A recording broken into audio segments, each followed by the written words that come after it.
Welcome to Melissa Darnay Uncorked. In the tasting room today, we're tasting Mercury Head, the premium Orin Swift wine from Napa Valley. Before we taste the wine, I want to tell you the Cinderella story behind the Orin Swift brand. In 1995, college student David Finney went to Florence, Italy for a semester abroad. There, he fell in love with wine. Who wouldn't? When he returned to the U.S., he spent one harvest working for Robert Mondavi as a field hand, and he was hooked.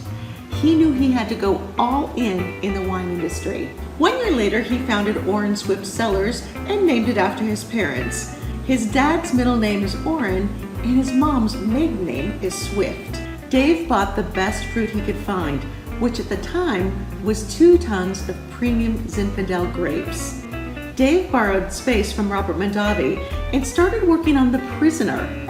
When Dave was in his mid-30s, he sold The Prisoner for a reported $40 million. Instead of resting on his laurels, he devoted himself to building his Orin Swift brand.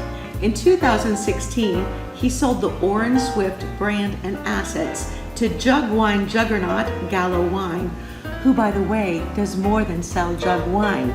They also have a premium wine division, and of course, the deep pockets to acquire great wines. All told, Orin Swift Wines generated about $300 million just in acquisition fees, which is typical in Silicon Valley, but not so typical in Napa Valley. The Mercury Head wine has a very simple front label. It's just a Mercury Head dime. If you're not familiar with the Mercury Head coin, it's a dime that was minted between 1916 and 1945. Imagine being the procurement department responsible for getting thousands of these century-old dimes. At $130 a bottle, this wine is definitely a special occasion treat. Now it's time to taste. On the nose, you get blackcurrant, raspberry, cigar box, and sandalwood.